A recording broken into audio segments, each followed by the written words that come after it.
أعوذ بالله من الشيطان الرجيم. بسم الله الرحمن الرحيم. الزاني لا ينكح إلا زانية أو مشركة والزانية لا ينكحها إلا زان أو مشرك وحرم ذلك على المؤمنين. والذين يرمون المحصنات ثم لم يأتوا بأربعة شهداء فاجلدوهم 80 جلدة ولا تقبلوا لهم شهادة أبدا وأولئك هم الفاسقون. إلا الذين تابوا من بعد ذلك وأصلحوا فإن الله غفور رحيم. والذين يرمون أزواجهم ولم يكن لهم شهداء إلا أنفسهم فشهادة أحدهم 4 شهادات بالله إنه لمن الصادقين. والخامسة أن لعنة الله عليه إن كان من الكاذبين. ويدرؤوا عنها العذاب أن تشهد 4 شهادات بالله إنه لمن الكاذبين. والخامسة أن غضب الله عليها إن كان من الصادقين. ولولا فضل الله عليكم ورحمته وأن الله تواب حكيم. صدق الله العظيم. الحمدللہ رب العالمین، الصلاۃ والسلام علی رسولہ الکریم وعلی آلہ واصحابہ اجمعین، اما بعد، اعوذ باللہ من الشیطان الرجیم، بسم اللہ الرحمن الرحیم۔ محترم و معزز سامعین کرام، السلام علیکم ورحمۃ اللہ وبرکاتہ۔ ابھی آپ سورہ نور کے پہلے رکوع کی تلاوت سماعت فرما رہے تھے۔ کل ہم نے 2 آیات پر مشتمل تفصیلی مطالعہ ہم نے کل کیا تھا، پہلی اور دوسری آیات۔ آج تیسری سے لے کر ہم اس رکوع کے اختتام تک انشاءاللہ پہنچنے کی انشاءاللہ کوشش کریں گے۔ آئیے ترجمہ 3 سے 5 تک کا پہلے سن لیتے ہیں، جس میں اللہ رب العالمین ارشاد فرماتا ہے کہ زانی نکاح نہ کرے مگر زانیہ کے ساتھ یا مشرکہ کے ساتھ، اور زانیہ کے ساتھ نکاح نہ کرے مگر زانی یا مشرک، اور یہ حرام کر دیا گیا ہے اہل ایمان پر۔ اور جو لوگ پاک دامن عورتوں پر تہمت لگائیں پھر 4 گواہ لے کر نہ آئیں، ان کو 80 کوڑے مارو، ان کی شہادت کبھی قبول نہ کرو، اور وہ خود ہی فاسق ہیں، سوائے ان لوگوں کے جو اس حرکت کے بعد تابع ہو جائیں اور اصلاح کر لیں۔ اللہ ضرور ان کے حق میں غفور اور رحیم ہے۔ سامعین اکرام، ان 3 آیتوں کے اندر اللہ رب العالمین نے بہت سارے معاشرتی احکامات کو ہمارے سامنے واضح کر دیا ہے۔ پہلے مطلب جو ہے، ہم کل والی کلاس کی طرف جائیں تو کل والی کلاس میں ہم نے باقاعدہ طور پر اس دوسری آیت میں اللہ نے زنا کرنے کی ممانعت اور کرنے والوں کے لیے سزا مقرر کی تھی، جس کی تفصیلات ہم نے کل دیکھی تھی، تاکہ معاشرے کو اخلاقی اقدار کی پامالی کرنے سے بچائے۔ اس طرح آیت نمبر 3 میں بھی اللہ رب العالمین، جو اب آپ ترجمہ سن چکے ہیں، اس آیت میں اللہ تعالیٰ نے اسے زنا کو اختیار کرنے والے وہ مرد خواتین جو اسے باز آنے کی کوشش نہیں کرتے، اسے توبہ اور استغفار کے ذریعے سے واپس مطلب جو ہے دین الہی کی طرف راغب نہیں ہوتے، بلکہ اصرار کے ساتھ اسی پر جمے رہتے ہیں اور اپنی دلی رغبت اور خواہشات کی تکمیل کرتے رہتے ہیں، اور جن کا علم لوگوں کو باقاعدہ طور پر ہوتا رہتا ہے، پھر بھی مطلب جو ہے کوئی ایسا شخص ہے جو دل ہار بیٹھتا ہے اور اہل ایمان میں سے ان سے کوئی جائز رشتے کو نکاح کی شکل میں انہیں باندھ لینا چاہتا ہے، تو اللہ رب العالمین نے واضح طور پر دوسرا حکم زنا مطلب جو ہے ہمارے سامنے واضح کرتا ہے۔ پہلا زنا تو مقرر کر دیا گیا کہ جس میں آیت نمبر 2 میں واضح طور پہ فرمایا گیا تھا کہ جو زنا کا ارتکاب کرتے ہیں تو ان کے لیے اگر وہ گنوارے ہیں تو ان کے لیے کوڑوں کی سزا سزا ہے، اور اگر وہ شادی شدہ ہیں پھر وہ زنا کرتے ہیں تو اس صورت میں انہیں رجم کی سزا مطلب جو ہے عائد کرنے کا حکم دیا گیا۔ ابھی زنا ہی کے تعلق سے تیسرا حکم اس سورہ نور کے اندر تفصیل سے بتایا گیا کہ زانی نکاح نہ کرے مگر زانیہ کے ساتھ یا مشرکہ کے ساتھ، اور زانیہ کے ساتھ نکاح نہ کرے مگر زانی یا مشرک، اور یہ حرام کر دیا گیا ہے اہل ایمان پر۔ اس آیت کے اندر واضح طور پر اللہ رب العالمین نے مومنین کے لیے احکام نافذ کر دیے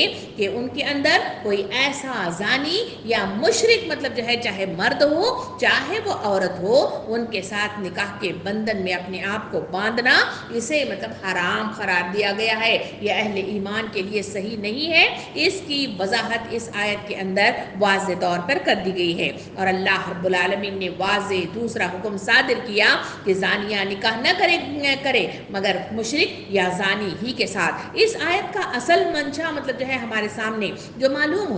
ہوتا ہے اس کے مطالعے کے ذریعے کے ساتھ کہ صاف طور پر معلوم ہوتا ہے کہ جن لوگوں کو یہ بدکاری جانی بوجھی تو ہو اور وہ جانتے بوجھتے اس کام میں اصرارن مطلب جو ہے اس کام کے اعادے میں لگے ہوئے ہیں تو ان کو نکاح کے لیے منتخب کرنا ایک گناہ کبیرہ قرار دیا گیا ہے۔ یہ گناہ مطلب جو ہے اہل ایمان کے لیے قرار دیتے ہوئے واضح طور پہ کہا گیا اور یہ حرام کر دیا گیا ہے اہل ایمان کے لیے۔ سامعین اکرام، جس سے اہل ایمان کو اس سے پرہیز کرنا چاہیے، اس کی تاکید اس آیت نمبر 3 کے اندر اللہ رب العالمین وضاحت کے ساتھ کر دیا ہے، کیونکہ اس سے بدکاروں کی ہمت افزائی ہوتی ہے، حالانکہ شریعت انہیں معاشرے کا ایک مکروہ اور قابل نفرت مطلب جو ہے عنصر قرار دیتے ہوئے ہمیں احکامات کے اوپر احکامات سورہ نور کے ابتدائی مراحل بھی میں ہمیں زنا کے تعلق سے دیتی ہوئے نظر آ رہی ہے۔ اسی طرح اس آیت میں کہا جا رہا ہے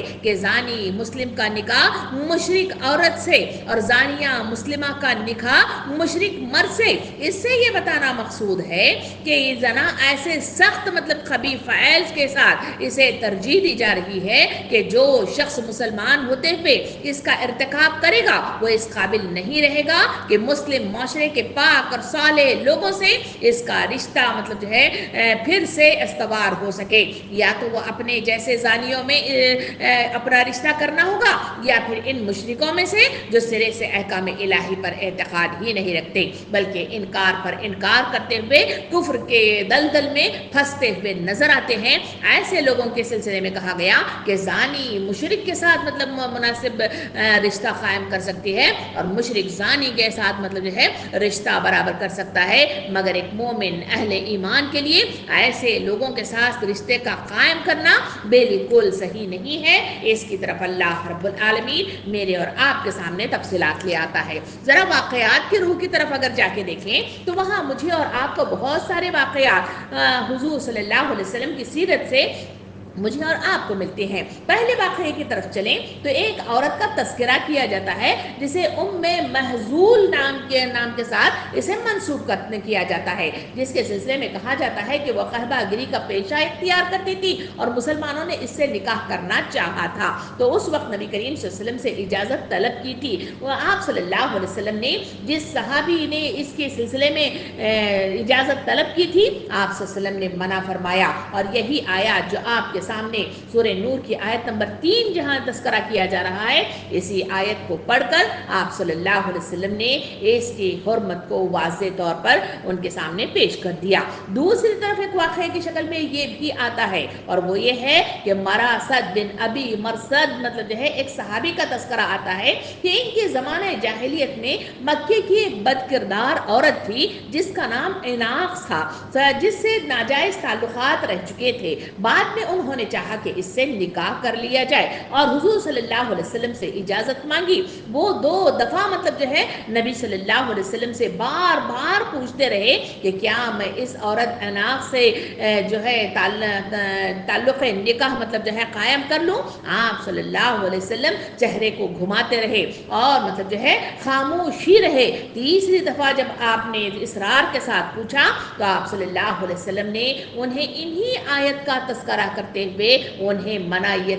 منع کر دیا اور کہا کہ ایسے لوگوں کے ساتھ جو توبہ اور استغفار نہیں کرتے بلکہ اصرارن اس پر جمے رہتے ہیں اور یہی پیشے کو اختیار کیے ہوئے رہتے ہیں، ایسے لوگوں کے سلسلے میں واضح طور پر انکار ہی اس آیت کے ذریعے سے اللہ کی طرف سے حکم آتا ہے۔ سامعین اکرام، نبی کریم صلی اللہ علیہ وسلم نے حدیث مبارکہ میں ارشاد فرمایا، جو شخص دیوس ہو یعنی جسے معلوم ہو کہ اس کی بیوی بدکردار ہے اور یہ جان کر بھی وہ اس کا شوہر بنا رہے تو وہ جنت میں داخل نہیں ہوگا۔ کتنی بڑی بات مطلب جو ہے زنا اس کے فعل کے سلسلے میں اللہ رب العالمین کے رسول صلی اللہ علیہ وسلم نے وضاحت مطلب جو ہے کر دی کہ جو شخص معلوم ہونے کے باوجود بھی ایسے کسی خاتون سے یا خاتون کسی مرد سے تعلق رکھے گا تو وہ اس کے سلسلے میں کہا کہ وہ جنت میں داخل نہیں ہوں گے۔ ایک مطلب جو ہے واقعہ ہمارے سامنے دور ابو بکر کی خلافت راشدہ میں ہمیں ملتا ہے کہ ابو بکر صدیق رضی اللہ عنہ کا طرز عمل یہ رہا تھا کہ وہ غیر شادی شدہ مرد اور عورتیں جو زنا کے الزام میں گرفتار ہوتے ان کو وہ پہلے سزائے تعزیرانہ جو کہ ہمارے سامنے دوسری آیت میں تفصیل کے ساتھ آیا ہے اس کے حساب سے وہ سزا انہیں دیتے، پھر انہی کا آپس میں نکاح کر دیا کرتے تھے۔ اور دوسری طرف ایسے ہی یہ دور کے سلسلے میں ابن عمر رضی اللہ عنہ کی روایت مجھے اور آپ کو ملتی ہے کہ ایک روز ایک شخص بڑی پریشانی کی حالت میں حضرت ابو بکر صدیق رضی اللہ عنہ کے پاس آیا اور کچھ اس طرح بات کرنے لگا کہ اس کی زبان پوری طرح کھلتی ہی نہ تھی۔ حضرت ابو بکر صدیق رضی اللہ عنہ نے حضرت عمر رضی اللہ عنہ سے کہا اسے الگ لے جا کر معاملہ پوچھو۔ حضرت عمر رضی اللہ عنہ کے دریافت کرنے پر اس نے بتایا کہ ایک شخص نے ان کے یہاں مہمان کے طور پر آیا ہوا تھا اور ٹھہرا ہوا تھا اور وہ اس کی بیٹی کے ساتھ ملوث ہو گیا، یعنی تعلقات ناجائز اس کے قائم ہو گئے۔ حضرت عمر رضی اللہ عنہ نے کہا کہ تیرا برا ہو، تو نے اپنی لڑکی کا پردہ ڈھانک نہ دیا۔ آخرکار لڑکے اور لڑکی پر مقدمہ قائم کیا گیا، دونوں پر حد جاری کر دی گئی اور پھر ان دونوں کا باہمی نکاح کر کے حضرت ابو بکر صدیق رضی اللہ عنہ نے 1 سال کے لیے ان کو شہر بدر کر دیا۔ سامعین اکرام، ایسے بہت سارے واقعات مجھے اور آپ کو سیرت کی کتابوں میں تفصیل کے ساتھ ملتے ہیں۔ اس سے معلوم ہوتا ہے اس آیت کی روح سے کہ یہاں اللہ رب العالمین نے وضاحت کے ساتھ ہمارے سامنے اس بات کو واضح کر دیا کہ جو لوگ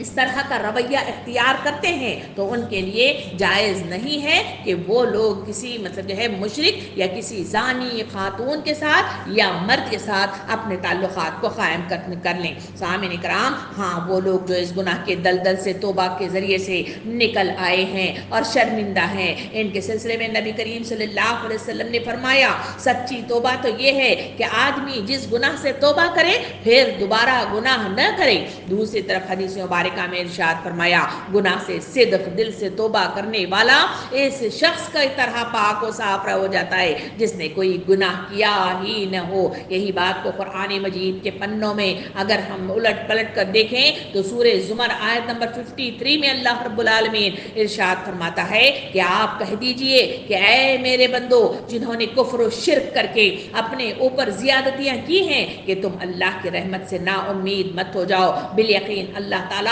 تمام گزشتہ گناہوں کو معاف فرما دے گا، وہ بڑا بخشنے والا اور بڑی رحمت والا ہے۔ سامعین اکرام، ان تمام باتوں کو نچوڑ کر اگر دیکھا جائے تو مجھے اور آپ کو یہ آیت بار بار پکار کر کہتی ہے کہ زنا ایک ایسا خبیث فعل ہے جس کی مذمت ان آیتوں کے ذریعے سے میرے اور آپ کے سامنے آتی ہے، اور جہاں جو ہے اس زناکاری کے ساتھ اگر رشتے کو قائم کر دیا جائے، اگر وہ کسی مشرک کے ساتھ ہو تو پھر اسے بھی زنا ہی قرار دیا جائے گا، اور جو ہے جو قبیح گناہ جو ہے جب اور جو ہے اس کے قابل بن جاتا ہے جس میں اہل ایمان کے لیے اس فعل کو جو ہے برا سمجھا گیا، وہ یہ ہے کہ کوئی زانی یا زانیہ وہ توبہ اور استغفار کے بغیر اسی پر جمے رہے اور اسی کا اصرار کرتے رہے اور اسی قہبہ گری کو اپنا جو ہے وطرہ بنا لے، تو ایسے لوگوں کے ساتھ تعلقات کا قائم کرنا اللہ رب العالمین نے اسے امت مسلمہ کے لیے حرام قرار دیا ہے۔ سامعین اکرام، ایسے تعلقات کے نتیجے میں معاشرے پر برے اثرات مرتب ہوتے ہیں، اسی کے نتیجے میں بے حیائی پھیلتی ہے، اور اسی کے نتیجے میں بے حیائی کو فروغ دینا بڑا آسان ہو جاتا ہے، اور اسی کے نتیجے میں امت مسلمہ کا یہ معاشرہ برائیوں کے دلدل میں پھنستا ہوا نظر آتا ہے۔ مگر آج اپنے معاشرے کی طرف اس اس آیت کی روشنی میں ذرا غور و فکر کر کے دیکھا جائے تو مجھے اور آپ کو کئی ایسے مسلم لڑکیاں جو غیر مسلم لڑکوں کے ساتھ شادی کرتے ہوئے نظر آتے ہیں، اور کئی ایسے ہیں جو اس دلدل میں زنا کاری کے نتیجے میں آج جو شہوت پرستی اور بے حیائی کا جو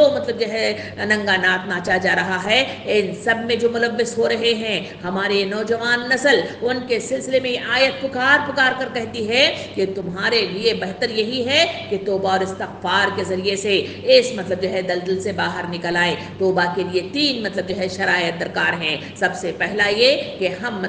اپنے آپ میں شرمندگی محسوس کریں، اس کو ایکسیپٹ کریں۔ دوسرا یہ ہے کہ اسے نہ کرنے کا عزم کریں، اور تیسرا یہ ہے کہ پھر کبھی اس کی طرف پلٹ کر بھی نہ جائے۔ یہ وہ 3 شرائط ہیں جس کے ذریعے سے توبہ کے دامن کو پکڑا جا سکتا ہے، اور اس کے نتیجے میں اللہ رب العالمین میرے اور آپ کے لیے آسانیاں فراہم کر سکتا ہے۔ ورنہ جو لوگ اس میں پھنس جاتے ہیں، ایسے لوگوں کے سلسلے میں یہ آیت پکار پکار کر کہہ رہی ہے کہ ان کے ساتھ رشتے کو استوار کرنا ہمارے لیے بالکل بھی صحیح نہیں ہے۔ سامعین اکرام، ذرا آگے بڑھیں تو وہاں مجھے اور آپ کو آیت نمبر 4 کی طرف اللہ رب العالمین نئے قوانین زنا کے ساتھ میرے اور آپ کے سامنے تفصیلات بیان کرتا ہے۔ آیت نمبر 4 اور 5 کا مطالعہ کریں تو وہاں آیت نمبر 4 میں اللہ تعالیٰ فرماتا ہے، اور جو لوگ پاک دامن عورتوں پر تہمت لگائیں پھر 4 گواہ لے کر نہ آئیں، ان کو 80 کوڑے مارو اور ان کی شہادت کو کبھی قبول نہ کرو، اور وہ جو خود ہی فاسق ہیں۔ یہ آیت نمبر 4 کا ترجمہ ہے، جس میں اللہ رب العالمین تہمت لگانے والوں پر بند باندھ دیا اور ان کو قید کر کے باقاعدہ طور پر صحیح راہ کی طرف انہیں گامزن کر دیا ہے اس آیت کی روح سے، کہ اگر کوئی شخص تہمت لگاتا ہے تو پھر اس صورت میں 4 گواہوں کو لے آنا شرط اول ہے، اور اگر وہ لے کر نہیں آتا تو پھر 80 کوڑے اسلامی حکومت جہاں قائم ہوگی وہاں اس قانون کو نافذ کر دیا جائے گا، اور 80 کوڑے انہیں مارے جائیں گے، اور انہیں فاسق قرار دیا جائے گا۔ سامعین اکرام، آیت نمبر 4 میں اللہ رب العالمین نے زنا، بے حیائی، شناسائیاں، ناجائز تعلقات کے چرچے سب کی تشہیر سے منع فرمایا ہے۔ اس آیت میں تہمت لگانے والوں پر حد مقرر کر دی ہے۔ تہمت سے کیا مراد ہے، اس کا مطلب کیا ہے، یہ جاننا سب سے پہلے ہمارے لیے ضروری ہے۔ سامعین اکرام، تہمت کہتے ہیں الزام تراشی کو، تہمت کہتے ہیں بہتان کو، تہمت کہتے ہیں کسی پر عیب لگانے کو تہمت کے نام سے یاد کیا جاتا ہے، اور تہمت خاص طور پر ان کی عزت اور آبرو پر ہاتھ ڈالنا دراصل تہمت کہلاتا ہے۔ سامعین اکرام، تہمت ایک سنگین اخلاقی اور شرعی جرم ہے، جس کا مطلب ہے کہ کسی پر جھوٹا الزام لگانا، خاص طور سے کسی کی عزت اور آبرو پر حملہ کرنا ہوتا ہے۔ اسلام میں کسی پر جھوٹا الزام لگانا یا اس کی بدنامی کی کوشش کرنا ایک بہت بڑا گناہ مانا جاتا ہے، خاص طور پر جب یہ الزام زنا جیسے سنگین جرم کے بارے میں ہو تو یہ اور بھی بڑھ جاتا ہے۔ سامعین اکرام، جہاں میں اور آپ تہمت کی بات کر رہے ہیں، تہمت 2 اقسام کے منظر عام پر آتے ہیں۔ ایک قسم وہ ہے جس کے جو کسی ایک شخص پر جھوٹا الزام لگا کر اس میں کوئی خاص گناہ یا عیب منسوب نہ کیا جاتا ہو، اسے عام تہمت کے نام سے یاد کیا جاتا ہے۔ اور ایک دوسری اور ایک قسم ہے جسے قذف کے نام سے جانا جاتا ہے۔ یہ قذف یعنی اس پر الزام لگانا، اور وہ الزام بھی زناکاری کے سلسلے میں ہو، تو یہ مراد ہے دوسری اس کے سلسلے میں کہ کسی عورت پر مرد پر جھوٹا زنا کا الزام لگانا یہ سب سے سنگین تہمت ہے۔ اسلام میں اس قذف کو ممنوع قرار دیا گیا ہے اور اس کی سزا سخت رکھی گئی ہے، جو اس آیت میں کہی گئی ہے کہ جو لوگ پاک دامن عورتوں پر تہمتیں لگاتے ہیں ان کے لیے لازم ہے کہ وہ 4 گواہ لے کر آئیں۔ اگر وہ 4 گواہ نہیں لے آتے تو اس صورت میں انہیں 80 کوڑے مارے جائیں گے اور انہیں فاسق قرار دیا جائے گا۔ اس آیت سے سخت سزا کا مقرر کرنے میں اس کے پیچھے مطلب جو ہے بہت سارے محرکات ہیں۔ اللہ رب العالمین اس دنیا کے اندر جتنے بھی قوانین کو اس قرآن مجید کے ذریعے سے امت مسلمہ کے ہاتھوں میں تھما دیا ہے، اس کے پیچھے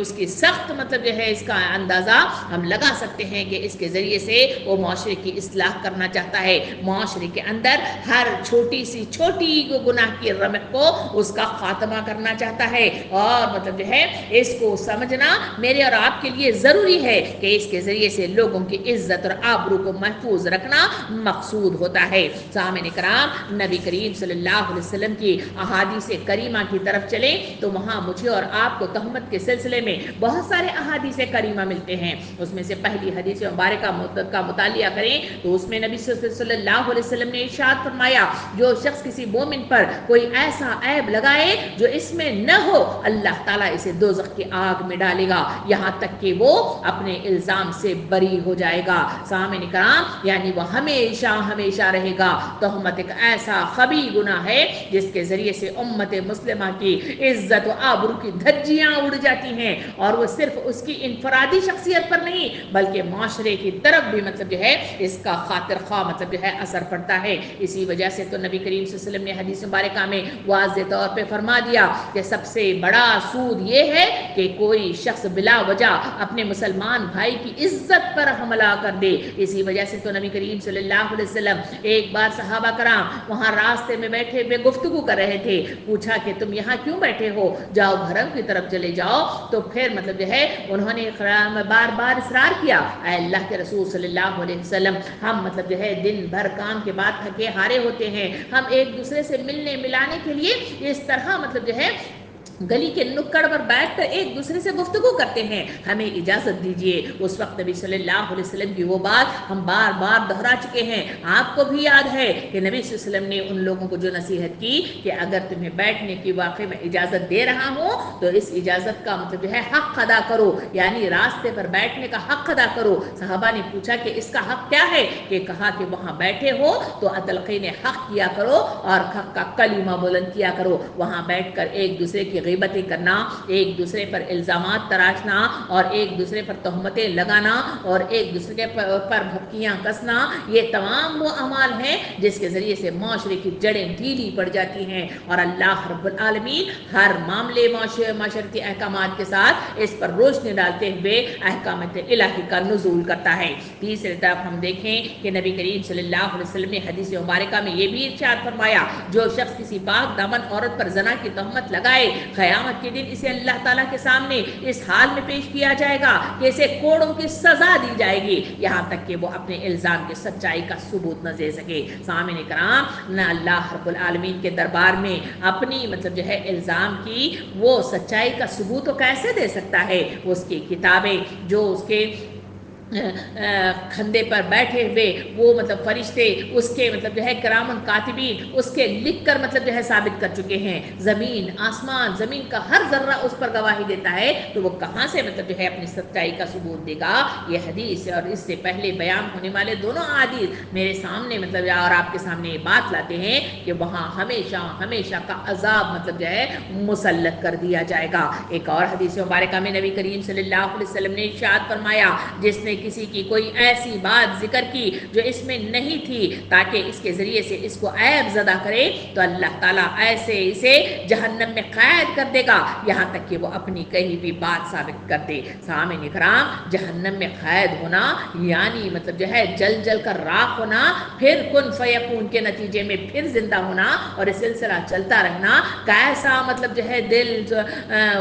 ہلا دینے والا منظر ہوگا، تصور کیجئے اور ان تصورات میں سوچئے کہ اس وقت مطلب جو ہے کہیں میرے اور آپ کے مطلب جو ہے کردار کے ذریعے سے کسی کے مطلب جو ہے کسی کے کردار پر کوئی مطلب جو ہے ہماری کردار کشی تو نہیں ہو رہی ہے، کوئی مطلب جو ہے ایسا الزام تہمت تو نہیں لگ رہا ہے۔ یہ آیت مجھے اور آپ کو پکار کر کہہ رہی ہے کہ اپنی اصلاح کے دامن کو مطلب جو ہے اصلاح کی طرف لے آؤ۔ ایک اور حدیث مبارکہ مطلب جو ہے میں نبی کریم صلی اللہ علیہ وسلم نے ارشاد فرمایا، جس مرد یا عورت نے اپنی لونڈی کو اے زانیہ کہا جبکہ اس کے زنا سے آگاہ نہ ہو تو قیامت کے دن وہ لونڈی انہیں کوڑے لگائے گی، کیونکہ دنیا میں ان کے لیے کوئی حد نہیں ہے. یعنی یہاں پر تو وہ کچھ نہیں کر سکتی کیونکہ وہ لونڈی کی حیثیت رکھتی ہے، اور قیامت کے میدان میں ہمیشہ انصاف کے ساتھ معاملہ پیش کیا جائے گا تو وہاں اللہ رب العالمین اس کو مطلب جو ہے حکم دے گا اور وہ کوڑے مار کر اس کے کا اعادہ کرے گی.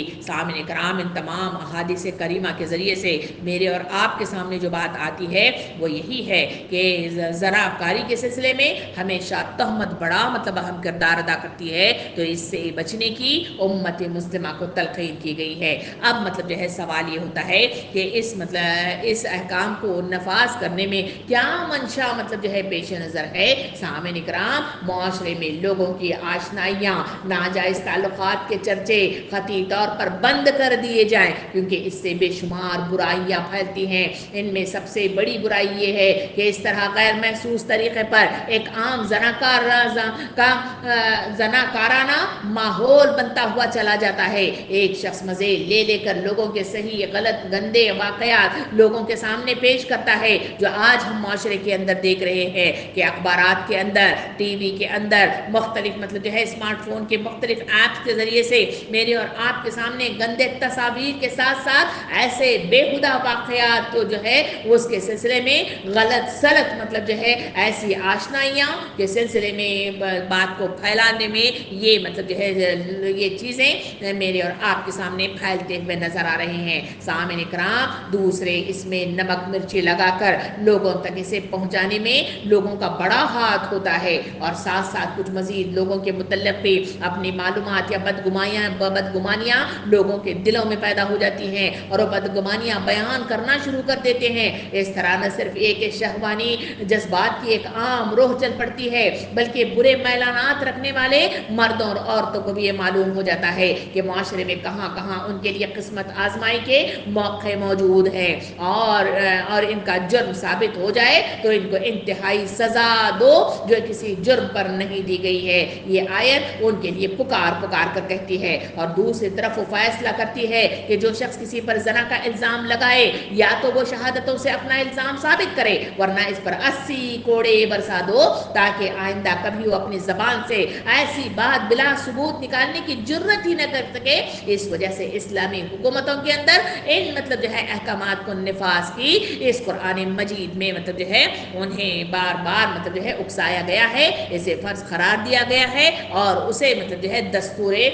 عمل میں لانے کی انہیں تلقین کی گئی ہے. سامعین کرام، بالکل اگر الزام لگانے والوں نے کسی کو اپنی آنکھوں سے بھی بدی کرتے ہوئے دیکھ لیا ہو، تب بھی مطلب جو حدیث کریمہ کے ذریعے سے میرے اور آپ کے سامنے جو بات آتی ہے کہ اس پر پردہ ڈال دو، خاموشی اختیار کر لو، ان کو پہچانو ہی نہیں، تاکہ گندگی جہاں ہے وہاں پر پڑی رہے، آگے پھیل نہ جائے. البتہ اگر اس کے پاس گواہ موجود ہوں تو معاشرے میں بےہودہ چرچے کرنے کی بجائے اس کے لیے جو تلقین حق کا معاملہ مطلب جو ہے دیا جا رہا ہے وہ یہ ہے کہ حکام کے پاس، انصاف پسند لوگوں کے پاس، اصلاح کرنے والوں کے پاس اس معاملے کو لے جائے اور وہاں ثبوت کے ساتھ اس کو مطلب جو ہے پیش کر دے. یہ وہ طریقہ ہے جس کا اختیار کرنا اس معاشرے کے اندر برائیوں کو دور کرنے میں اہم کردار ادا کرتا ہے، نہ کہ ایسی چیزیں جس کو بار بار مطلب جو ہے پھیلا کر لوگوں کے سامنے باتوں کو مطلب جو ہے پھیلاتے جانا، اور اس میں قصوروار اور نہ قصوروار وہ دونوں مطلب جو ہے برابر مل کر ان کو الزام تراشی کا مطلب جو ہے وہ معاملہ طے کرنا، جسے تہمت کے نام سے یا قذف کے نام سے اس کو یاد کیا گیا ہے، جس میں مطلب جو ہے پاک دامن عورتوں پر ان پر جھوٹے الزامات لگانے کے سلسلے میں آتا ہے. سامعین کرام، اگر اس نے الزام لگایا اور آیت نمبر 4 کے اندر اللہ رب العالمین نے جو وضاحت کی ہے کہ اگر تم تہمت لگاتے ہو تو پھر مطلب جو ہے 4 گواہوں کا، اور وہ بھی عینی گواہ ہونے چاہیے، ایسے گواہوں کا لے کر آنا شرط اول ہے. اگر تم گواہ نہ لے آئے گے تو پھر تمہارے لیے شرط مطلب جو ہے رکھی گئی ہے، اور وہ یہ ہے کہ تمہاری مطلب شہادت قبول نہیں کی جائے گی اور تمہیں فاسق قرار دیا جائے گا. سامعین کرام، اگر وہ اس شہادت کو نہیں لا سکتے تو انہیں سزا آور مطلب جو ہے قرار دیا جائے گا، اور وہ گواہ ایسے مطلب جو ہے لانے چاہیے جو اس واقعے کو اپنی آنکھوں کے ساتھ مطلب جو ہے دیکھ چکی ہوں اور اس کی گواہی میں کوئی شبہ نہ ہونا چاہیے. اور اگر گواہ مکمل نہ ہو تو تہمت لگانے والے کو سخت سزا کا سامنا کرنا پڑے گا. یہ شرط بہت سخت ہے، اس لیے کہ معاشرے میں لوگوں کی عزت اور آبرو کو محفوظ کرنا شرط اول ہے. اس وجہ سے احکام الہی اس کی پابند بناتی ہے. اور اس میں بار بار جو مطلب جو ہے بات آئی ہے کہ 4 گواہ لاؤ، تو وہ 4 گواہ عینی ہونا چاہیے اور پھر مطلب جو ہے وہ ایک ساتھ آ جانا چاہیے. ایسا مطلب جو ہے لازمن ہونا چاہیے. ایسا نہیں کہ وقتاً فوقتاً ایک کو لایا جائے اور ان کو ذہن نشین پہلے سے بنا کر ان کو وہاں پہ لا کر پیش کر دیا جائے، جو آج ہمارے ہندوستانی مطلب جو ہے کورٹوں کے اندر مطلب جو ہے معاملات ہوتے ہیں کہ جھوٹے سٹے الزامات کے ذریعے سے ایک دوسرے پر کیچڑ مطلب جو ہے پھینکی جاتی ہے. ویسے سلسلے کا گواہوں کا پیش کرنا اس میں جو ہے قبول نہیں کیا جائے گا. سامعین کرام، دوسری سزا اسے تہمت لگانے والے پر یہ عائد ہوتی ہے کہ اس شخص کی گواہی ہمیشہ ہمیشہ کے لیے اس آیت کی روح سے ناقابل قبول ہو جاتی ہے. اس کا مطلب یہ ہے کہ جو بلا دلیل اور جھوٹے الزامات لگا کر لوگوں کی عزت خراب کرتا ہے، اس کی سچائی کا اعتبار ہمیشہ کے لیے مشکوک ہو جاتا ہے، کیونکہ اس نے پہلا ہی جھوٹا کام کیا ہے تو آخر وہ گواہی سچائی کے ساتھ کیسا پیش کرے گا؟ اس وجہ سے اسے فاسق قرار دیا گیا ہے. سامعین کرام، اور اس کی گواہی کسی عدالت یا سماجی معاملے میں قابل قبول نہیں رہتی. آیت کے آخر میں اللہ رب العالمین نے مطلب جو ہے جو وضاحت کی ہے، جو آیت نمبر 5 کی طرف آتے ہیں، تو اللہ تعالیٰ فرماتا ہے سوائے ان لوگوں کے جو اس حرکت کے بعد تائب ہو جائیں اور اصلاح کر لیں، اللہ ضرور ان کے حق میں غفور الرحیم ہے. سامعین کرام، اس آیت کی طرف چلیں تو وہاں پہلے مطلب جو ہے جو حکم دیا گیا وہ یہ ہے کہ زانی مطلب جو ہے نکاح نہیں کرے گی، وہ مطلب جو ہے زانیہ کے ساتھ ہی نکاح کرے گا. اور اگر مطلب جو ہے کوئی کرنا چاہے تو مشرک کے ساتھ، مگر اہل ایمان ان کے ساتھ تعلقات قائم نہ کریں گے. اب دوسرا حکم یہ آیا زنا کے سلسلے میں کہ جو لوگ مطلب جو ہے اس طرح کی باتیں بنانا اور لوگوں پر پاک دامن عورتوں پر جو ہے اس طرح تہمتیں لگانا، یہ بھی بالکل صحیح نہیں ہے. اگر یہ کام بھی کرتے ہیں تو ان کے لیے 80 کوڑے مارنے کی سزا مقرر کر دی گئی اور ان کے لیے کوئی شہادت ان کی قبول نہیں کی جائے گی اور ان کو فاسق قرار دیا جائے گا. ہاں، البتہ ایسے لوگوں میں جو لوگ اپنا احساس کو بیدار کریں اور اللہ رب العالمین کی ہدایت کے قریب پہنچے اور اس ہدایت کے نتیجے میں توبہ اور استغفار کرنے لگے اور اپنے کیے پر شرمندہ ہونے لگے، تو اس آیت کے آخری حصے میں اللہ رب العالمین نے تہمت لگانے والوں کو فاسق جہاں قرار دیا گیا ہے. فاسق وہ شخص ہوتا ہے جو اللہ کی حدود سے تجاوز کرتا ہے اور گناہ میں مبتلا ہوتا ہے، اور اس کا مطلب یہ ہے کہ تہمت لگانے والا شخص اللہ کی نظر میں نافرمان اور برکتدار ہے. مگر دوسری طرف جو شخص جو ہے وہ تائب ہو جاتا ہے، وہ تو اللہ کی طرف آنے والا، اس کی طرف قدم بڑھانے والا، اس کی بات کو ایکسیپٹ کرنے والا، ان کے احکامات کو اپنی زندگی میں جاری و ساری کرنے والا شخص ہوتا ہے. تو ایسے شخص کے لیے اللہ رب العالمین نے ارشاد فرمایا کہ ان کے لیے اصلاح کا سامان ہے. اللہ رب العالمین ان کے حق میں اگر وہ صحیح توبہ کی طرف قدم بڑھاتے ہوئے قدم بڑھائیں تو اللہ رب العالمین توبہ قبول کرنے والا بھی ہے. سامعین کرام، اسلام ایک ایسا نظام معاشرت فراہم کرنا چاہتا ہے جس میں انسانوں کی عزت اور وقار کو بہت زیادہ اہمیت دی گئی ہے. جھوٹے الزامات، بے بنیاد تہمتیں معاشرتی فطرے و فساد کا باعث بنتی ہے. اسی لیے اللہ رب العالمین نے معاشرے کو تہمت سے بچانے کے لیے سخت احکامات نازل کیے ہیں. سامعین کرام، اسلام میں ہر شخص کی عزت اور آبرو کو محفوظ رکھنا ایک بنیادی حق ہے. اس پر تہمت لگانا اس حق کے خلاف ورزی ہے، اور یہ خلاف ورزی صرف ایک فرد کو نہیں بلکہ پورے معاشرے کو متاثر کرتی ہے. زنا کی تہمت نہ صرف ایک شخص کی نجی زندگی کو تباہ کرتی ہے بلکہ اس کے ساتھ خاندانی عزت اور سماجی رتبے کو بھی نقصان پہنچاتی ہے.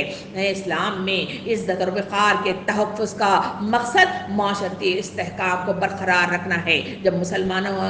جب لوگوں کی یا مسلمانوں کی عزت محفوظ ہو تو وہ خود کو معاشرت میں محفوظ محسوس کرنے لگتے ہیں، ورنہ امن سکون کے ساتھ زندگی گزارنا ان کے لیے وبال جان بن جاتا ہے. لیکن اگر تہمتیں عام ہوں تو معاشرت کے اندر بد اعتمادی اور فتنہ پیدا ہونا لازم ہو جاتا ہے، اور فتنہ پرور لوگ بھی جنم لینا مطلب جو ہے شروع کر دیتے ہیں اور برائیاں کا سدباب ہونے ہونے کی بجائے عام ہوتے ہوئے نظر آتے ہیں۔ سامعین کرام، تہمت کا جہاں تذکرہ کیا جا رہا ہے، تہمت لگانے والے شخص کے لیے سزا کا مقرر ہونا اس کی بات کا ثبوت ہے کہ اسلام میں تہمت کو کتنا بڑا گناہ سمجھا گیا ہے، اور اس سزا کا مقصد معاشرے کو تہمت کے فتنے سے محفوظ رکھنا ہے اور لوگوں کو ان کی بات کی ترغیب دینا ہے کہ وہ کسی پر بغیر ثبوت کے الزام نہ لگائیں۔ ذرا تصور کر کے دیکھیں، میری اور آپ کی روزانہ زندگی کے اندر کیا ایسی تہمتیں میں اور آپ لگاتے ہیں؟ کیا معاشرے کی امت کے اندر ایک دوسرے پر جو پاک دامن خواتین ہیں ان پر عزت اچھالی جاتی ہے؟ اگر ایسا ہے تو یہ آیت مجھے اور آپ کو پکار کر کہتی ہے کہ یہی وہ سزا ہے جس کے ذریعے سے ان پر بند باندھا جا سکتا ہے۔ اب ان باتوں کو رکھ کر اس فقہی مسائل کی طرف چلیں کہ جو اس سلسلے میں جو بات آئی ہے کہ 4 گواہ کا لے آنا اور پھر 80 کوڑے مارنا، تو کیسے لوگوں پر یہ سزائیں عائد ہوتی ہیں، اس کے فقہی مسائل پر بھی ایک نظر ڈالتے ہوئے بات کو ہم آگے بڑھائیں۔ سامعین کرام، اس سلسلے میں یہ آیت جو بیان شدہ جو سزا ہے، اس کا نفاذ اور الزام یا قذف جسے کہا جاتا ہے زنا کا ہو تو اسے ہی یہ سزا عائد کر دی جاتی ہے، ورنہ دوسرے گناہوں یا عیبوں کی تہمت پر یہ حد لاگو نہیں ہوتی۔ البتہ جھوٹا الزام لگانا گناہ قرار دیا گیا ہے، جسے بہتان کی مد میں احادیث کریمہ مجھے اور آپ کو تفصیلات اسے فراہم کرتی ہیں۔ جہاں تہمت کا ذکر ہے، وہ تہمت کا ذکر دراصل یہ جو اس میں سزائیں مقرر کر دی گئی ہیں، یہ دراصل ایسے غضب کے سلسلے میں ہے یا زنا کے الزام کے سلسلے میں ہے جو لگائے جاتے ہیں، تو ان پر بھی اسلامی حکومت جہاں پر قائم ہوگی وہاں ان قوانین کا نفاذ ہوگا اور وہاں اسے عمل میں لایا جائے گا۔ سامعین کرام، یہ واقعات کی شکل میں اگر ہم دیکھنا چاہیں کہ یہ جو الزامات لگائے گئے ہیں، قرآن مجید کے اندر 2 واقعات کا تذکرہ کیا جاتا ہے۔ تو ایک واقعہ حضرت عائشہ رضی اللہ عنہ یعنی واقعہ افق کے نام سے جانا جاتا ہے، جسے ان پر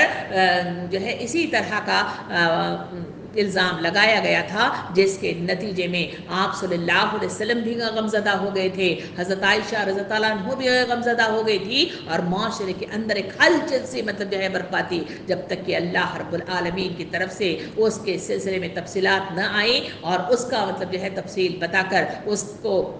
صحیح نہ بتایا۔ اس وقت تک کسی کو معلوم نہیں تھا کہ کس طرح سے الزامات لگانے والوں نے کیسا الزام لگایا ہے۔ دوسری طرف سورہ مریم کی طرف ہم چلیں تو وہاں مریم علیہ السلام پر بھی اسی طرح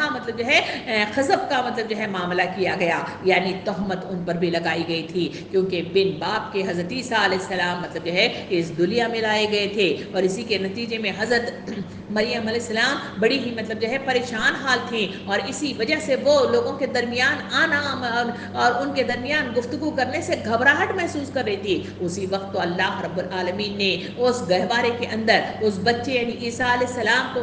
زبان عطا فرمائی، اور اسی کے ذریعے سے وہ اسے کلام کرتا، اور وہ کلام کے ذریعے سے وہ اپنی حقانیت کی وضاحت کرتا تھا۔ سامعین کرام، یہ واقعات مجھے اور آپ کو بتاتے ہیں کہ فقہی مسئلے کے تحت جو پہلا مسئلہ آیا وہ اس پر عائد ہوتا ہے جو لوگ اس طرح پاک دامن عورتوں پر اس طرح الزام لگاتے ہیں تو ان پر یہ حد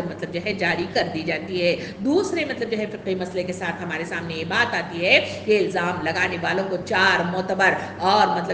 عینی گواہ کا پیش کرنا لازم ہے جو زنا کے واقعے کی گواہی دے۔ اگر گواہ موجود نہ ہو تو الزام لگانے والے کو اس حد کے مطابق ان پر سزا عائد کر دی جائے گی اور انہیں سزا دی جائے گی، یعنی عینی گواہ جنہوں نے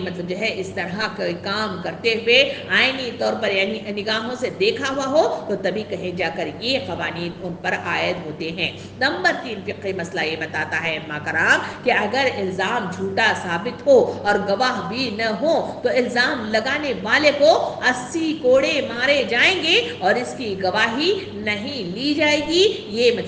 اما کرام بھی کہتے ہیں اور مطلب جو ہے آیات کی روح سے ہمارے سامنے تفصیل بھی آتی ہے۔ چوتھی چیز مطلب ہمارے سامنے فقہی مسائل کے ساتھ اس مطلب جو ہے حد کے سلسلے میں آتی ہے کہ اس حکم کے مطابق سزا مقرر ہونے کے لیے عاقل بالغ ہونا شرط اول ہے۔ کسی بچے پر، کسی مجنون پر اس طرح مطلب جو ہے کوئی نشے کی حالت میں اس طرح مطلب جو ہے کوئی کام کرے تو اس پر یہ حد عائد نہیں ہوتی، بلکہ نشے کے ذریعے زیر اہتمام بھی ہو تو وہ بھی مطلب جو ہے کلوروفارم وغیرہ کے مطلب جو ہے نشے میں بھی ہو یا پھر مطلب جو ہے شراب کی شکل میں بھی ہو، اگر وہ اس طرح مطلب جو ہے وہ تہمتیں لگائے یا اول فول بکنا شروع کر دے تو ویسی صورت میں بھی یہ حد کسی پر مطلب جو ہے عائد نہیں ہوتی۔ اور ساتھ ہی ساتھ کسی مطلب جو ہے شخص کو جبرن اگر یہ کام کرنے لگائیں اور ان تہمتوں کا مطلب جو ہے سلسلہ زبان سے ادا کرنے کے لیے انہیں جبرن کہنے کی مطلب جو ہے تاکید کر کے ان پر جبر کیا جائے تو ویسی صورت میں بھی تحقیق کے بعد اگر وہ جبرن مطلب جو ہے اس طرح کا کام کیا گیا کروایا گیا ہو تو ویسی صورت میں بھی ان پر یہ حد عائد نہیں ہوتی۔ سامعین اکرام، ایک واقعہ مطلب جو ہے سیرت کی کتابوں میں ملتا ہے کہ حضرت عمر رضی اللہ عنہ کے زمانے میں دو آدمیوں کے درمیان گالم گلوچ ہو گئی تھی۔ ایک نے دوسرے سے کہا نہ میرا باپ مطلب جو ہے زانی تھا نہ میری ماں زانی تھی، کیونکہ مطلب جو ہے غصے کی حالت میں اس نے اول فول بکنا شروع کر دیا تھا۔ معاملہ حضرت عمر رضی اللہ عنہ کے پاس پہنچا۔ آپ نے ان حاضرین سے پوچھا جو اس وقت جھگڑے کے درمیان میں موجود تھے کہ ان میں سے ایک گروہ نے کہا کہ آپ کیا سمجھتے ہیں؟ ان میں سے ایک گروہ نے کہا کہ اس نے اپنے ماں باپ کی تعریف کی ہے، اس کے ماں باپ تو اس کے ماں باپ پر تو اس نے حملہ نہیں کیا ہے۔ کچھ مطلب جو ہے دوسرے گروہ کے سلسلے میں مطلب جو ہے معلومات لی گئی تو حضرت عمر رضی اللہ عنہ کے سامنے دوسرے گروہ نے واضح انداز میں کہا کہ اس کے لیے اپنے ماں باپ کی تعریف کے لیے کیا یہی الفاظ رہ گئے تھے؟ کیا اس خاص الفاظ کو موقع پر استعمال کرنے سے صاف مراد یہی ظاہر ہو رہا ہے؟ اس گروہ نے کہا کہ اس کے ماں باپ زانی تھے۔ حضرت عمر رضی اللہ عنہ نے دوسرے گروہ سے اتفاق کیا اور اس کے نتیجے میں سیرت بتاتی ہے کہ اس پر حد جاری کر دی گئی اور اسے 80 کوڑے مارے گئے، اس کی شہادت قبول نہ کی گئی اور اسے فاسق قرار دیا گیا۔ سامعین اکرام، یہ وہ احکامات ہیں جس کے ذریعے سے میرے اور آپ کے سامنے آیت نمبر 4 اور 5 کے ذریعے سے وضاحت مطلب جو ہے تفصیل کے ساتھ آئی کہ تہمت لگانا کسی مطلب جو ہے مسلمان کے لیے یہ صحیح نہیں ہے، اور اگر وہ ایک کام کرتا ہے تو ایسی صورت میں اسے مطلب جو ہے 4 گواہ لے کر آئینی گواہ لے کر آنا ہوگا، تبھی کہیں جا کر اس پر مطلب جو ہے حد مطلب جو ہے جاری نہیں ہوگی، ورنہ وہ حد کے مطابق ان پر مطلب جو ہے 80 کوڑے ضرور مارے جائیں گے۔ اور اگر کوئی توبہ اور استغفار کر لے اس تہمت کے بعد پھر مطلب جو ہے تائب ہو جائے تو ایسی صورت میں اسے مطلب جو ہے اصلاح کر لینے کا موقع اللہ رب العالمین عطا فرماتا ہے، اور اس کے سلسلے میں اللہ تعالیٰ فرماتا ہے کہ اللہ غفور الرحیم ہے۔ سامعین اکرام، اب ہم آگے چل رہے ہیں جہاں آیت نمبر 6 سے آیت نمبر 10 کی طرف اس کا ترجمہ تھوڑا پڑھ لیں تو ہمیں اندازہ ہوگا کہ ان آیتوں میں اللہ رب العالمین پھر کون سے احکامات میرے اور آپ کے لیے مطلب جو ہے دے رہا ہے۔ اللہ تعالیٰ فرماتا ہے اور جو لوگ اپنی بیویوں پر الزام لگائیں اور ان کے پاس خود ان کے اپنے سوا دوسرے کوئی گواہ نہ ہو تو ان میں سے ایک شخص کی شہادت یہ ہے کہ وہ 4 مرتبہ اللہ کے قسم کھا کر گواہی دے کہ وہ اپنے الزام میں سچا ہے، اور 5ویں بار کہے کہ اس پر اللہ کی لعنت ہو اگر وہ اپنے الزام میں جھوٹا ہو۔ اور عورت سے سزا اس طرح ٹل سکتی ہے کہ وہ 4 مرتبہ اللہ کی قسم کھا کر شہادت دے کہ یہ شخص اپنے الزام میں جھوٹا ہے، اور 5ویں مرتبہ کہے کہ وہ اس بندی پر اللہ کا عذاب ٹوٹے اگر وہ اپنے الزام میں سچا ہو۔ تم لوگوں پر اللہ کا فضل اور اس کا رحم نہ ہوتا اور یہ بات نہ ہوتی کہ اللہ بڑے ایک التفات فرمانے والا اور حکیم ہے تو بیویوں پر الزام کا معاملہ تمہیں بڑی پیچیدگی میں ڈال دیتا۔ سامعین اکرام، سورہ نور کی ابتدا سے دیکھیں جہاں اللہ رب العالمین نے پہلی آیت میں کہا کہ یہ میں ہوں جو احکام الہی تمہیں دے رہا ہوں، اس کا فرض ہے، تم پر فرض ہے کہ اس کی اتباع کی جائے۔ اس کے بعد مطلب واضح طور پر مطلب جو ہے دوسری آیت میں کہا گیا کہ جو زنا کی ممانعت ہے اور جو زنا کرتے ہیں ان کے لیے مطلب جو ہے رجم اور پھر کوڑوں کی سزا ہے۔ اب پھر تیسری مطلب جو ہے آیت کے اندر اللہ رب العالمین نے وضاحت کے ساتھ ہمارے سامنے لے آئی کہ ایک اہل ایمان کے لیے، ایک مومنین کے لیے، مسلمانوں کے لیے کوئی مشرک کے ساتھ تعلق مطلب جو ہے نکاح کرنا یا زانیہ کے ساتھ تعلق نکاح کو قائم کرنا یہ مطلب جو ہے حرام قرار دیا گیا اور کہا گیا کہ ناپسندیدہ چیز ہے۔ اب مطلب جو ہے چوتھی کی طرف ہم آئے تو اس میں اللہ رب العالمین نے بتدریج اسی زنا کو لیتے ہوئے اس کی مطلب جو ہے قباحت کو سامنے لے آ کر تیسری مطلب جو ہے چیز ہمارے سامنے رکھی، وہ یہ ہے کہ تم تہمتیں نہ لگایا کرو، برائی جہاں ہے اسی کو دفن کر دیا کرو، اس کا اشتہار کرنا، اس کی پبلکسٹی کرنا اور اسے لوگوں میں مطلب جو ہے پھیلانا ایک طرح ماحول کو مطلب جو ہے شہوت پسند ماحول میں تبدیل کر دینا ہے، اس سے منع کیا گیا۔ اور جو لوگ پھر بھی مطلب جو ہے کوئی عینی گواہ کے ساتھ اگر مطلب جو ہے کوئی دیکھ لیتے ہیں اور اسے الزام ٹھہرا لیتے ہیں تو ایسی صورت میں تمہارے لیے 4 گواہوں کا لے آنا شرط اول قرار دیا گیا، ورنہ مطلب جو ہے 80 کوڑے مارے جانا اور ان کی شہادت نہ قبول کر لینا اور پھر انہیں فاسق قرار دیا گیا۔ اب اس کے بعد چوتھی چیز کی طرف اللہ رب العالمین اسی زنا کے تعلق سے تفصیل بتاتے ہوئے اللہ تعالیٰ ارشاد فرما رہا ہے کہ بہت سارے لوگ تھے جو مطلب جو ہے اس طرح بیویوں پر یا بیویاں اپنے شوہر پر اس طرح کے الزام تراشی مطلب جو ہے کرتے، تو اس سلسلے میں بھی اللہ رب العالمین نے قانون لعن کے ذریعے سے میرے اور آپ کے سامنے تفصیل لے آیا۔ جو یہاں پہ قانون بیان کیا گیا کہ وہ مطلب جو ہے مسجد میں لا کر کھڑے کر دیے جائیں یا قانون عدالت میں لا کر کھڑے کر دیے جائیں اور وہاں 4 مرتبہ مطلب جو ہے خدا کے قسم کھا کر وہ اس بات کا اقرار کرے کہ ہم نے جو کچھ کہا ہے سچ کہا ہے، پھر اس کے بعد 5ویں مرتبہ وہ اللہ کی لعنت کو بلائے اور مطلب جو ہے الزام کا اگر میں جھوٹا ہوں اس پر مطلب جو ہے لعنت مطلب جو ہے اللہ رب العالمین کرے، اس کا 5ویں مرتبہ اقرار کر لینا۔ یہ دونوں عورت مرد کے لیے اس طرح 5 کا مطلب جو ہے تذکرہ میرے اور آپ کے سامنے جو مطلب جو ہے قانون بتایا گیا ہے، اس قانون کو اس طرح ہی اس کے ساتھ اسے مطلب جو ہے لعن کے نام سے مطلب جو ہے جانا جاتا ہے۔ سامعین اکرام، اس آیت کے اندر جو ہے حد قذف یا پھر الزام لگانے کا جو حکم مطلب جو ہے پہلے عوام مطلب جو ہے ایک دوسرے کو لگایا کرتے تھے، یہاں میاں بیوی کا تذکرہ ہے جو ایک دوسرے کو اس طرح حد قذف مطلب جو ہے لگاتے ہیں، تو لوگوں میں یہ سوال مطلب جو ہے پیدا ہونے لگ گیا کہ غیر مرد عورت کی بد چلنی کو دیکھے تو آدمی صبر کر سکتا ہے، گواہ موجود نہ ہو تو زبان پر خفل چڑھا سکتا ہے، معاملے کو نظر انداز کر سکتا ہے، لیکن اگر گھر کا معاملہ ہی ہو اور وہاں بیوی کی بد چلنی دیکھے تو کیا کرے؟ یہ سوال تھا جو لوگوں کے دلوں میں گلبلی مچا رہا تھا۔ اور اگر قتل کر دے تو سزا کا مطلب جو ہے یہ مستحق قرار پائے گا، اور اگر وہ جو ہے اس طرح مطلب جو ہے اعلان کر دے تو پھر قذف اس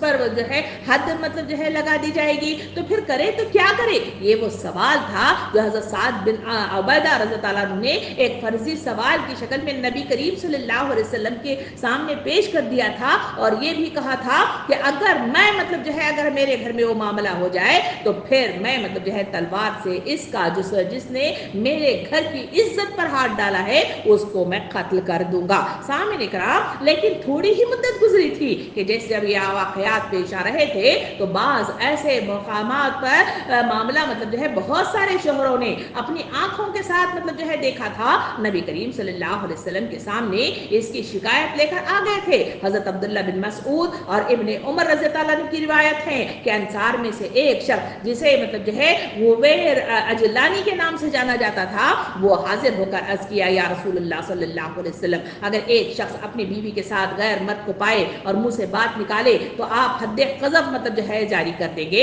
قتل کر دے تو اسے قتل کر دیں گے، چپ رہے تو مطلب غضب میں مبتلا ہو جائے گا، آخر کرے تو وہ کیا کرے؟ اس پر نبی کریم صلی اللہ علیہ وسلم نے اللہ سے دعا کی، اس مسئلے کا فیصلہ فرما۔ تو اسی کے نتیجے میں اللہ رب العالمین نے یہ آیتوں کا نزول فرمایا ہے۔ سامعین کرام، اللہ کے رسول صلی اللہ علیہ وسلم نے ارشاد فرمایا، ثبوت لاؤ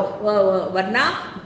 جو ہے تم پر قذف مطلب جو ہے عائد کر دی جائے گی۔ ایک اور واقعے کے سلسلے میں یہ بھی آتا ہے کہ ابن عباس کی مطلب جو ہے روایت ہے کہ بلال بن امیہ نے آ کر اپنی بیوی کا معاملہ پیش کیا، جیسے انہوں نے بچش میں خود مطلب جو ہے اس کو ملوث مطلب جو ہے دیکھا تھا۔ نبی کریم صلی اللہ علیہ وسلم نے ہلال بن امیہ سے مخاطب ہو کے فرمایا کہ ثبوت لاؤ ورنہ تم پر حد قذف مطلب جو ہے جاری کر دی جائے گی۔ صحابہ اس پر عام پریشانی مطلب جو ہے ان لوگوں کے درمیان پھیل گئی اور ہلال نے کہا کہ اس خدا کی قسم جس نے آپ صلی اللہ علیہ وسلم کو نبی بنا کر بھیجا ہے، میں بالکل صحیح واقعہ عرض کر رہا ہوں جسے میری آنکھوں نے دیکھا ہے اور کانوں نے سنا ہے، مجھے یقین ہے کہ اللہ رب العالمین میرے معاملے میں ایسا حکم نازل فرمائے گا جو میرے پیٹھ کے پیچھے مطلب جو ہے ہو چکا ہے۔ سامعین کرام، ہوا کیا تھا؟ وہ یہ تھا کہ جو لوگ اس طرح مطلب جو ہے بد چلنی یا بدکاری ہوتے ہوئے اپنے آنکھوں کے سامنے اپنے گھر کی عزت کو لوٹتے ہوئے خود اپنی آنکھوں سے دیکھ چکے تھے، مگر مطلب جو ہے جیسے کہ اس سے پہلے کی مطلب جو ہے آیت جہاں تہمت لگانے کے سلسلے میں مطلب جو ہے بات آئی کہ تمہارے 4 گواہوں کا لے آنا اور وہ عینی شاہد ہونا چاہیے، اس آیت کے مطابق حد قذف مطلب جو ہے اس پر عائد ہوتا ہے، مگر لوگوں کے پاس اگر ثبوت نہ ہو تو پھر کیا کرے؟ وہ صورت میں مطلب جو ہے اس صحابی کے سلسلے میں آتا ہے ہلال بن امیہ، انہوں نے اللہ رب العالمین سے پکار کر اس معاملے کا حکم کا مطلب جو ہے ضرور مطلب جو ہے کچھ نہ کچھ ارادہ ہوگا، تو اس سلسلے میں وہ مطلب جو ہے انتظار کرتے رہے، تو اسی کے نتیجے میں یہ آیات کا نزول ہوا اور اس کا پس منظر بھی یہی ہے۔ اس حکم کے آ جانے کے بعد نبی کریم صلی اللہ علیہ وسلم نے بہت سارے مقدمات کا مطلب جو ہے فیصلہ بڑی مطلب جو ہے اس کے ساتھ ان آیات کی روشنی میں کیا تھا۔ بلال بن امیہ کے سلسلے میں جو واقعات ہمارے سامنے آتے ہیں اس آیت کے نزول کے بعد، بلال اور ان کی بیوی دونوں عدالت نبوی میں حاضر کیے گئے۔ نبی صلی اللہ علیہ وسلم نے پہلے حکم خداوندی سنایا، پھر فرمایا کہ خوب سمجھ لو کہ آخرت کا عذاب دنیا کے عذاب سے زیادہ سخت چیز ہے۔ بلال نے عرض کیا، میں نے اس پر بالکل صحیح الزام لگایا ہے۔ عورت نے کہا، یہ بالکل جھوٹ کہہ رہا ہے۔ حضور صلی اللہ علیہ وسلم نے ارشاد فرمایا، اچھا تو ان دونوں پر جو ہے ملعنت مطلب جو ہے کرائی جائے، یعنی جو اس آیت کے اندر کہا گیا کہ 4 بار مطلب جو ہے اللہ کی قسم کھائی جائے اور 5ویں مرتبہ وہ مطلب جو ہے لعنت مطلب جو ہے بھیجی جائے، تو اس طرح مطلب جو ہے کرنے کا حکم دیا گیا۔ چنانچہ پہلے ہلال اٹھے اور انہوں نے حکم قرآنی کے مطابق قسمیں کھانی شروع کر دی۔ نبی کریم صلی اللہ علیہ وسلم اس دوران میں بار بار فرماتے رہے، خدا کو معلوم ہے کہ تم میں سے ایک ضرور جھوٹا ہے، پھر کیا تم میں سے کوئی توبہ کرے گا؟ 5ویں قسم سے پہلے حاضرین نے بلال سے کہا کہ خدا سے ڈرو، دنیا کا عذاب آخرت کے عذاب سے ہلکا ہے، یہ 5ویں قسم تم پر عذاب واجب کر دے گی۔ ہلال نے کہا کہ جس خدا نے یہاں میری پیٹھ بچائی ہے اور اس آیات کے ذریعے سے میری مطلب جو ہے بات کو واضح کر دیا ہے، وہ آخرت میں بھی مجھے عذاب نہیں دے گا۔ یہ کہہ کر انہوں نے 5ویں قسم کھائی۔ پھر عورت اٹھی اور اس نے بھی قسم کھانی شروع کر دی۔ 5ویں قسم سے پہلے اسے بھی مطلب جو ہے روک کر کہا گیا کہ اللہ سے ڈرو، آخرت کے عذاب کی بنسبت دنیا کا عذاب برداشت کر لینا آسان ہے، یا آخری قسم تجھ پر عذاب الہی واجب کر دے گی۔ وہ سن کر کچھ دیر کے لیے رکی، جھجکی، لوگوں نے سمجھا کہ اعتراف کرنا چاہتی ہے، مگر کچھ اور پھر وہ کہنے لگی، میں ہمیشہ کے لیے اپنے قبیلے کو رسوا نہیں کروں گی، اور 5ویں قسم بھی کھا گئی۔ اس کے بعد نبی کریم صلی اللہ علیہ وسلم نے دونوں کے درمیان تفریق کرا دی اور فیصلہ فرما دیا کہ اس کا بچہ جو اس وقت اس کے پیٹ میں تھا ماں کی طرف منسوب ہوگا اور باپ کا نہیں پکارا جائے گا، اور کسی کو اس پر یا اس کے بچے پر الزام لگانے کا حق نہ ہوگا۔ جو اس پر یا اس کے بچے پر الزام لگائے گا وہ حد قذف کا مستحق ہوگا۔ یہ نبی کریم صلی اللہ علیہ وسلم نے فرمان جاری کیا، اور اس کو زمانہ عدت کے نفقے اور نان نفقے اور سکونت کا کوئی حق مطلب جو ہے ہلال پر کے ذریعے سے حاصل نہیں ہوگا، کیونکہ طلاق یا وفات کے بغیر شوہر سے جدا کر دی گئی ہے۔ پھر آپ صلی اللہ علیہ وسلم نے لوگوں سے کہا کہ اس کے یہاں جب بچہ پیدا ہو تو دیکھے وہ کس پر گیا ہے، اگر اس کی شکل ہلال پر ہو اور اگر اس صورت کا ہو تو اس شخص کا ہے، اور اس کے بارے میں اس پر الزام لگایا گیا ہے۔ وظائر حمل کے بعد لوگ گئے اور وہاں جا کر دیکھا تو کیا ہوا کہ بچہ جو پیدا ہوا تھا وہ مقر ذکر مطلب جو ہے ایسا بچہ تھا جس پر نبی کریم صلی اللہ علیہ وسلم نے جو ہے فرمایا کہ یعنی اگر یہ قسمیں نہ کھاتی اور اللہ کی کتاب سے کے فیصلے پر وہ اپنا مطلب جو ہے سر جھکا دیتی تو اس عورت سے جو ہے میں بری طرح مطلب جو ہے پیش اگر یہ کرتی تو اس کے لیے بہتر تھا، ورنہ مطلب جو ہے میں اسے بری طرح پیش آتا۔ یعنی وہ عورت جھوٹی نکلی اور اس نے اس معاملے کو اس طرح قسم کھا کر اس طرح مطلب جو ہے معاملہ کر لیا تھا۔ واقعات کی روح سے دوسری طرف جائے تو وہاں ہم نے مطلب جو ہے ایک اور نام کے ذریعے سے ہم نے مطلب جو ہے دیکھا تھا، وہ ہے عویر اجلانی کے نام سے۔ ان کے مقدمے کی رودات بھی مطلب جو ہے تفصیلات کے ساتھ سیرت کی کتابوں میں میرے اور آپ کے سامنے آتی ہے کہ یہ دونوں مطلب جو ہے اویمر اور ان کی بیوی دونوں مسجد نبوی میں بلائے گئے اور ملائنت سے مطلب جو ہے پہلے نبی کریم صلی اللہ علیہ وسلم نے ان کو تنبیہ کرتے ہوئے 3 بار فرمایا اللہ خوب جانتا ہے کہ تم میں سے ایک ضرور جھوٹا ہے، پھر کیا تم میں سے کوئی توبہ کرے گا؟ جب کسی نے توبہ نہ کی تو دونوں میں ملائنت کرائی گئی اور اس کے بعد عمیر نے یا رسول اللہ اب اگر میں اس عورت کو رکھوں تو جھوٹا ہوا رہوں گا، یہ کہہ کر انہوں نے 3 طلاقیں دے دی بغیر اس کے کہ حضور صلی اللہ علیہ وسلم نے ان کو ایسا کرنے کا حکم دیا تھا۔ سامعین کرام، سہل بن سعد کہتے ہیں کہ ان طلاقوں کو نبی کریم صلی اللہ علیہ وسلم نے نافذ فرما دیا اور ان کے درمیان تفریق کرا دی اور فرمایا کہ یہ تفریق ہے ہر ایسے جوڑے کے معاملے میں جو باہم لعان کرے۔ سامعین کرام، یہ وہ معاملہ تھا کہ جس کے ذریعے سے ان کو مطلب جو ہے علیحدگی کرا دی گئی تھی۔ سامعین کرام، ذرا آگے بڑھ کر دیکھیں، وہاں ابن عمر کی ایک اور روایت مجھے اور آپ کو ملتی ہے اور وہ یہ ہے کہ ایک شخص اور اس کی بیوی کے درمیان لعان کرایا گیا تھا، پھر اس نے حمل سے انکار کیا، نبی صلی اللہ علیہ وسلم نے ان کے درمیان تفریق کرا دی اور فیصلہ فرما دیا کہ بچہ صرف ماں کا ہوگا۔ سامعین کرام، پھر اور مطلب جو ہے روایات کی طرف چلیں تو وہاں نبی کریم صلی اللہ علیہ وسلم کے بہت سارے مطلب جو ہے چیزیں میرے اور آپ کے سامنے آتے ہیں، جہاں حدیث کریمہ کے ذریعے سے جہاں مطلب جو ہے اس لعان کے ذریعے سے وہاں تفریق کرا دی گئی تھی، وہاں نبی صلی اللہ علیہ وسلم نے ان دونوں کو مخاطب ہو کے فرمایا کہ تمہارا حساب اب اللہ کے ذمے ہے، تم میں سے ایک بہرحال جھوٹا ہے۔ پھر آپ نے مرد سے فرمایا کہ یہ تیری نہیں رہی، نہ تو اس پر کوئی حق جتا سکتا ہے، نہ کسی قسم کی دست درازی یا دوسری مطلب جو ہے حرکت اس کے خلاف کرنے کا مجاز ہے۔ مرد نے کہا یا رسول اللہ میرا مال یعنی وہ مہر جو مجھے دلوائے جو میں نے اسے دیا تھا، فرمایا کہ یعنی مال واپس لینے کا تجھے کوئی حق نہیں ہے، اگر تو نے اس پر سچا الزام لگایا تو مال اس کی لذت کا بدل ہے جو تو نے حلال کر کے اس سے اٹھائی ہے، اور اگر تو نے اس پر جھوٹا الزام لگایا تو مال تجھ سے دور چلا جائے گا اور اس کی بنسبت تجھ سے زیادہ دور ہوگا۔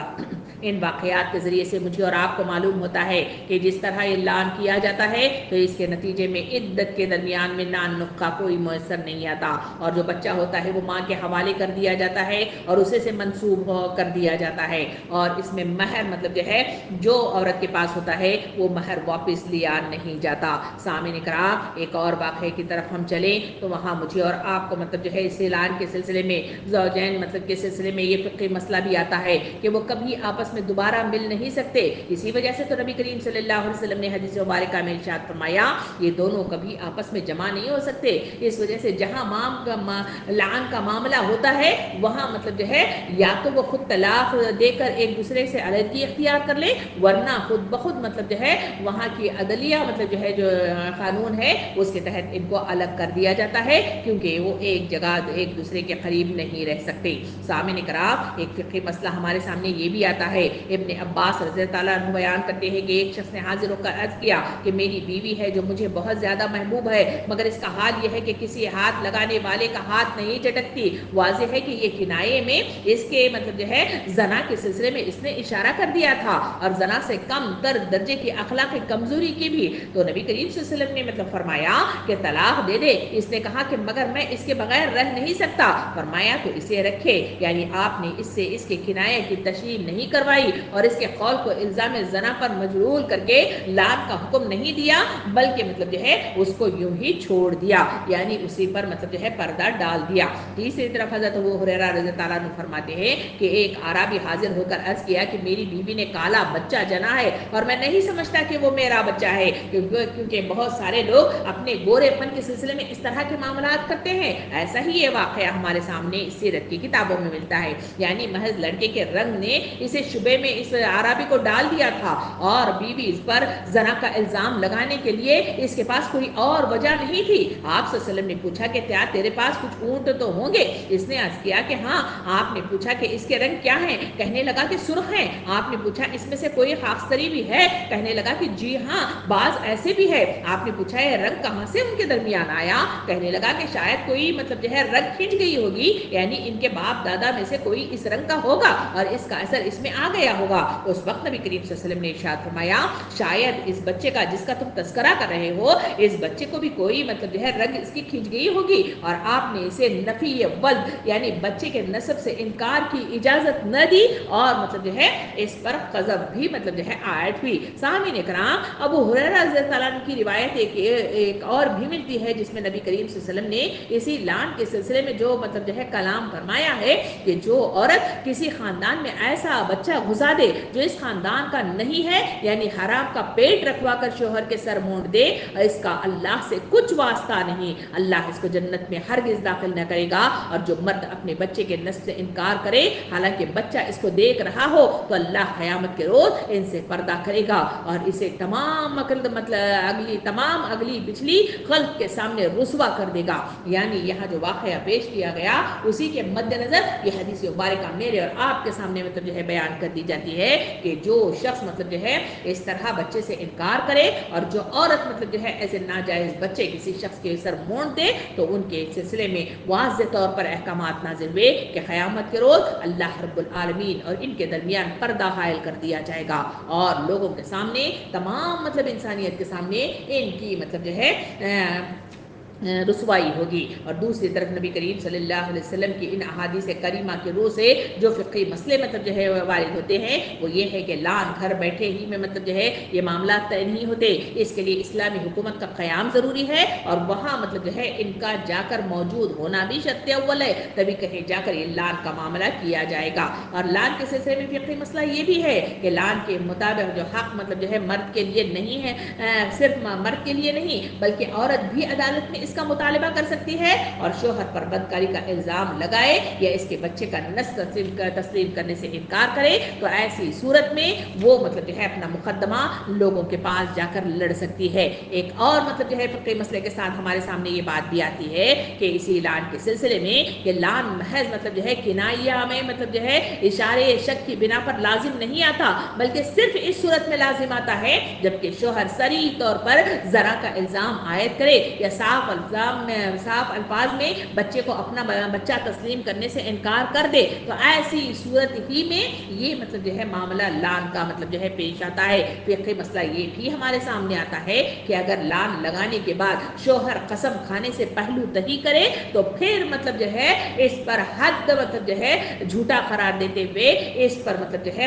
حد قذف مطلب جو ہے عائد کر دی جائے گی یعنی کوڑے مارے جائیں گے. اور اسی طرح اگر شوہر کے قسم کھا چکنے کے بعد عورت کا معاملہ آئے اور وہ بھی اس لعن سے پہلو تہی کرنے لگے تو پھر مطلب جو ہے فقہاء کرام کی مطلب ہمارے سامنے یہ مطلب جو ہے بات آتی ہے کہ تب بھی مطلب جو ہے اس کو جھوٹی قرار دیتے ہوئے اس پر بھی حد مطلب جو ہے لعن عائد ہوگی اور پھر مطلب جو ہے اس سے بھی وہ معاملہ مطلب جو ہے طے کر پایا جائے گا. اس کے علاوہ ہمارے سامنے ایک اور معاملہ بھی پیش آتا ہے اور وہ یہ ہے کہ اگر باپ بچے کے نسب سے انکار کرے تو بالاتفاق لعن لازم آتا ہے اور اس امر میں اتفاقاً ایک دفعہ بچے کو قبول کر لینے کے بعد خواہ یہ قبول کر لینا صحیح الفاظ میں ہو یا قبولیت پر دلالت کرنے والے افعال مثلا پیدائش پر مبارکباد لینے یا بچے کے بعد پدرانہ شفقت برتنے اور اس کی پرورش سے دلچسپی لینے کی صورت میں پھر باپ کو انکار نسب کرنے کا حق نہیں رہتا اور اگر وہ کرے تو حد قذف اس پر عائد کر دی جاتی ہے. ایک اور مطلب جو ہے مسئلہ ہمارے سامنے یہ بھی آتا ہے کہ حد قذف کے سلسلے میں کہ پیدائش کے بعد 1-2 روز کے اندر انکار کر دے تو لعن کے لیے وہ بچے کی ذمہ داری سے بری ہو جائے گا لیکن اگر 1-2 سال کے بعد انکار کر دے گا تو لعن ہوگا مگر وہ بچے کی ذمہ داری سے بری نہ ہو سکے گا. فقہی مسئلہ یہ بھی ہمارے سامنے آتا ہے کہ اگر شوہر طلاق دینے کے بعد متعلقہ بیوی پر زنا کا الزام لگائے تو پھر مطلب جو ہے اس پر مطلب جو ہے قذف کا مقدمہ قائم کیا جائے گا لیکن مطلب جو ہے لعن زوجین کے لیے ہے متعلقہ خواتین کے لیے نہیں ہے تو اس کے لیے اس کو مطلب جو ہے طلاق رجعی کے بعد ہی یہ معاملہ طے ہوگا ورنہ مطلب جو ہے اسے بھی اس کو مانا نہیں جائے گا بلکہ حد قذف اس پر عائد ہوگی. سامعین اکرام یہ وہ تفصیلات ہیں جو میرے اور آپ کے سامنے آیت نمبر 3 سے لے کر آیت نمبر 10 تک کی تفصیلات میں مختلف زنا کے مطلب مراحل کو مختلف احکام الہی اور قوانین الہی کے مطابق اس معاشرے کے اندر پھیلی بھی تمام برائیوں کا خاتمہ کرنے اور اس کو مستحکم مطلب جو ہے استحکام دینے اور پھر اس کے اندر اچھائی اور سکون برپا کرنے کے لیے اللہ رب العالمین نے قوانین الہی کا نفاذ کرنے کی تاکید اس سورے کے اس پہلے رکوع کے اندر تفصیل کے ساتھ بیان فرمائی گئی ہے۔ ان آیتوں کو سامنے رکھ کر اپنے دل کا اور اس معاشرے کا اور پھیلی ہوئی انسانیت کا جائزہ لے کر دیکھنا چاہیے کہ جہاں لوگ اس طرح کے معاملات اگر کرتے ہیں اور اس کے ذریعے سے معاشرے کے اندر برائی پھیلتی بھی نظر آتی ہے تو ہمیں ان برائیوں کا سدباب کرنے کی کوشش ہے اس مطلب قانون الہی کے نفاذ میں ہے۔ اور اس وقت اسلامی حکومتیں موجود نہیں ہے جہاں ان قوانین کا مطلب جو ہے نفاذ کیا جائے، تو اس وقت جو ضروری بات ہے وہ یہ ہے کہ برائیوں کا اشتہار نہ کیا جائے، اس کو پھیلایا نہ جائے، اس کے سلسلے میں چرچا نہ کیا جائے، اس کے سلسلے میں گفتگو نہ کی جائے، کیونکہ ماحول جیسا مطلب جو ہے بنے گا اسی انداز میں ویسے ہی مطلب جو ہے چیزیں برآمد ہوں گی اور اسی کے نتیجے میں آنے والی نسلیں بے حیائی کی طرف رجوع ہو کر خرابی کی طرف آگے بڑھنا ان کے لیے آسان ہو جائے گا۔ اللہ رب العالمین سے دعا ہے کہ اللہ تعالی ہمیں صحیح سمجھنے، ان قوانین کا نفاذ کرنے اور مطلب جو ہے خلافت اسلامیہ کا نفاذ کرنے میں ہماری مدد عطا فرمائے اور صحیح رخ کے ساتھ، صحیح رہنمائی کے ساتھ ان احکامات پر عمل پیرا ہونے کی سمجھ بھی عطا فرمائے اور عقل بھی عطا فرمائے۔ آمین۔ وآخر دعوانا ان الحمد للہ رب العالمین۔